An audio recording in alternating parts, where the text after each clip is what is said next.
Hey everyone! So back again with another video, and this is the one that I promised you guys a little while ago that I would make. This is Gay Tinder, the good. So I hope you guys enjoy. So if you remember in the last video, Gay Tinder, the bad, I told you guys the one rule that I had for myself for Tinder was to not give my number to anyone. And you saw how that turned out when I actually broke down and finally gave it to someone.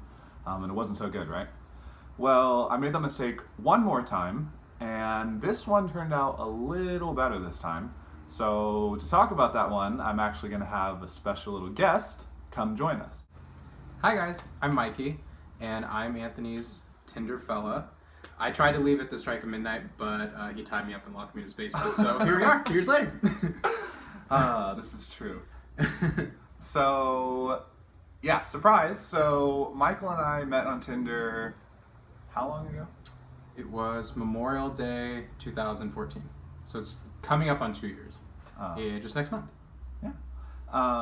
So he was someone that I realized was special pretty much right away on Tinder. I know Something that I did not realize right away. Shut up. And I know it sounds weird to say, like, on Tinder, but there's a lot of guys that you're talking to, and like, I don't know, it's a weird kind of environment. Everyone's done the online dating thing before, and it's a little weird, but you eventually find someone that just like really clicks, and you realize you have like very similar senses of humor, and it's awesome. On Anthony's profile, he messaged me and was like, "Hey, are you going to Beta Breakers?" And I was like, "I have no idea what that is," but I did notice that you said you like Legend of Korra in your video, so let's talk about that, because I have no idea what Beta Breakers is. That is a great show. And then he was like, "Oh no, are you going?" And I was like, "No." That was my line. That was my line for that weekend because it was happening. So everybody, that's what you got to do. Just look up, Google local events that are going on in your community in that area, and then that's your pickup line. "Hey, are you going to blank?" And they're obviously going to say no, but at least you get your foot in the door. The worst thing is, though, I didn't even realize that he was like 70-something miles away. I didn't have my Tinder set to that wide, so that's why I'm saying it's fate that we met. But I didn't have my Tinder set to like 70-something miles away, and that's where he was, so. And I didn't have my Tinder set to 50 years old, but somehow that worked out too. You're such a bitch. Okay, anyway. So, like I said, I gave him my number, and the shade of it all after I gave him my number. So I was talking with him for a while on Tinder, and I was like, "Hey, so we've been talking for a while, and just in case Tinder explodes and the mainframe goes down, or however computers work, I don't know, but just in case, I wanted to give you my number so that we could still talk to each other in case anything happens or all of our messages get deleted or something." And he says, well, okay, let's backtrack this a little bit. So I had just started using like online dating, and I started with like OkCupid and went over to Tinder, and I had just been catfished like a couple weeks prior, and I was like, I can't deal with this anymore. I'm not going to do it. He was catfished by me. I did. So Anthony says like, "Hey, here's my number. You don't have to give me yours." And I was like, "Okay, I won't." And he didn't give me his number, and so I was like, "What the hell?" So he was just like, "Okay, thank you," and I was like, "And?" And so I waited, like, we kept just messaging on the app, and then I ended up just randomly texting him one day. He was at work, and I was like, "Hi, this is Michael.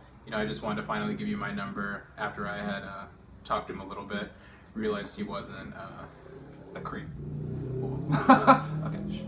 A real person. Yeah, I was a real person, a real creep. No. So that was like the best day ever when I got that text message, because I was sitting in lab, and I was like, doing whatever, and then my phone buzzed, and I was like, it's probably my mom. No, I'm kidding. And so I saw it was like Michael, and I was like, oh, my heart like burst out of my chest. It was a really cool feeling. So I guess it was kind of worth it. If he had just given me his number like right then and there when I did, it would have been like anticlimactic, right? So I wouldn't have got that special moment. But anyway, we were talking for a while after that, and we still hadn't met each other actually, because like I said, it was like 70-something miles away, right? Which is not so far, but it's like an hour and a half away, hour and a half difference. Yeah. But it's still really annoying if you've never met someone in person to kind of segment a part of your day or a lot of your feelings for them. They're starting to build and in reality you've never met. Yeah, and it was weird because, like he was saying, I really really liked him, and then I always just kept thinking to myself, okay, I mean, you haven't even met him, so who knows if internet. If a person on the internet can be totally different than they are in real life, like they can be funny and charming and cute and everything like that when they're texting, but in person they're like a fish, like a dead. Oh, one thing I did learn though. So after I finally gave Anthony my phone number, because I'd been catfished prior, someone told me, oh, just always have someone send you a picture holding random things, something that they can't like fake. So I texted him and I was like, hey, I know this is a weird request, but can you send me a picture? I was like, can you hold like a sock in your left hand with like a cup on your head? Just really random things. And he sent it, and then I also sent my picture. But that's just a good tip, just so after you start talking to someone, so at least you know that the person in the pictures is that real person. There would be no mix up. That doesn't mean that they'll be fun or nice or, charming when you meet them, but at least they'll look like they look. So I sent him a photo of Pamela Anderson with a sock in her left hand and a cup in her right, or on her head or whatever. And I was like, damn, your contour's on fleek. Anyway, so finally we arranged to meet that Memorial Day weekend. And we decided we were going to meet halfway, just in case, things didn't work out. One of us didn't want to go all the way down to the other one's place, so we met halfway at a sushi restaurant because we both love sushi. Everyone loves sushi. So I'm Japanese, and then Anthony is like a fluent Japanese speaker. Yes. And so that's where the sushi comes in. We both are obsessed. But anyway, so we go down to meet, and I get there first, as usual. And my heart's like pounding. I'm like sitting around waiting. I was texting him like, hey, I'm here. Just let me know when you get here. And he was like, oh, I'm on my way. I'm almost there. Driving down the freeway, dancing to belting Mariah Carey at some point, I'm sure. And so he gets there, and I'm like waiting, and he saw me before I saw him, and he was like smirking. I don't know. It's actually very cute, very endearing now, because the things he was doing, like he's pacing out in front of the restaurant, walking back and forth. I was nervous. It's the same thing he does now, but when you don't know someone, you don't know any of their quirks yet, but it's really cute to think back to that time and understand that it's the same person, even though it feels like it's been 100 years and that you're a completely different person than when you first met them. But yeah, so we're at the sushi place, we're sitting eating, and awkward small talk, because here's two people who have been talking for quite a while. How long was it? Probably like a month? Probably like 2 or 3 weeks. 2 or 3 weeks. So talking for a little while prior to meeting. We're finally right in front of each other, just kind of sitting there, and I couldn't believe how good looking he was in person. I was like kind of semi starstruck almost. It was weird, I guess, to say, but he almost looked different, I feel like, than the photos, and he said the same thing of me, I guess. I was just really, really happy, even though he had sent me that picture, that he was the person he said he was, because I was still really scared, because when I got catfished, it was like the most terrible, really actually funny story. We'll probably tell that. Yeah, tell it a later time, but it was really, really, really nice to actually sit there and realize that it was really him. And he thought I was going to be short, too, even though I told him how tall I was, and he didn't Because believe everyone online lies about how tall they are. Yeah, well.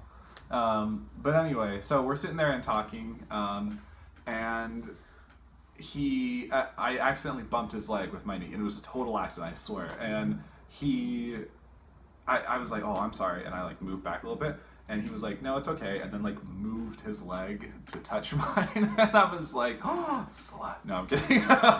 It was cute, and it was exciting, and I really, it was just super, super cool to finally get that kind of physical, I guess, interaction, or in-person interaction.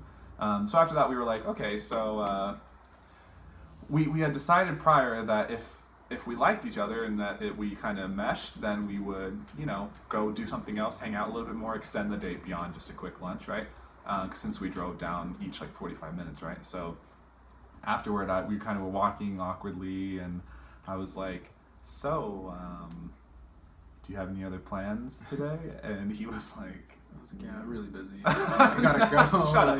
No, he was like, nope. And I was like, oh, okay, me neither. And I was like, so do you want to go do something? And he's like, yep. And I was like, okay. I was like, do you want to come back to my place and play Super Smash Brothers? And he was like, yep. And so I gave him my address, which probably was a bad idea because for all I know, he was a murderer. But so we go back to my place. I get there before him and I'm like running around. I'm told my roommates, I was like, everyone get out of here. Like, I need you downstairs. Like, you go away. But like one of my roommates, her boyfriend was there. And they were watching TV, and she's like, no. She's like, I'm meeting this guy. Like, he could be a murderer. I was like, I thought the same thing on the way up here. But it's just because I was like carrying knives. I had a Jason mask in my backseat, but I mean, I kind of ignored all those red signs or red flags. Memorial Day is almost Halloween. Yeah, I was like, meh.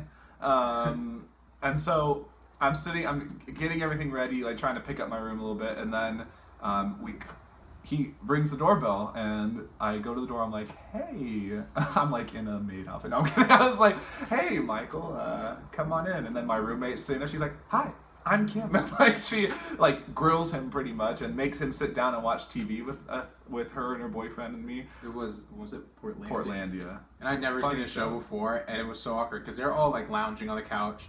And I just pulled up like a chair from their dining table and just sat like awkwardly in the living room. I was like, oh yeah, this is really funny. Yeah, well, they wanted to make sure he wasn't going to murder me in the other room because that would have been awkward and bad for me. But so then I was like, okay, after like 5 minutes, maybe I was like, do you want to go play Smash Brothers? He was like, yes. And like, we both got up like immediately and like scurried away. And we were playing Super Smash Brothers, and I was like, we were sitting on the bed, playing Smash, and he was right next to me, and my heart was like beating super duper fast. You know how it is, like he was right there, and I was like, oh my god. And then after a couple games, he's like, okay, well, I'm done, and like threw his remote controller in the middle of his legs, and it like caught my eye, and I looked, and I saw his huge calves, and I was like, no, I'm kidding. But so let's just stop. So Anthony has like this huge thing about calves. Like, most people like, oh, like that's so and so. I can recognize them by their face. This is not true. But I'd be like, oh, that's that's Jonathan. He was born in 1978. You can tell by the circumference of his calves. That is not There's true. a certain amount of hair on them. That's not true. I appreciate a big calf, and that's nothing wrong with that. And cows are his favorite animal. So. They are my favorite animal, yeah, so it just makes sense. Baby cows are even cuter, so. Anyway, so from there, the rest is history. It's been almost 2 years now, like we said earlier, and he still hasn't murdered me. So that's pretty good. Tried to many times. Haven't succeeded. I'm a crafty one. Anyway, so I just wanted to introduce you to him because he's definitely going to be here a lot more in future videos, and he's hilarious, and he sings really, really well. So you'll see all sorts of different sides of him in the coming videos. But like this side, none of this. Actually, sides. only this side. None of this. Yeah, he's Ariana Grande. He only wants half of his face.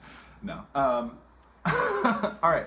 So, Michael, everyone, I'm glad you guys finally got to meet. Awesome. All right. Bye, guys. Bye.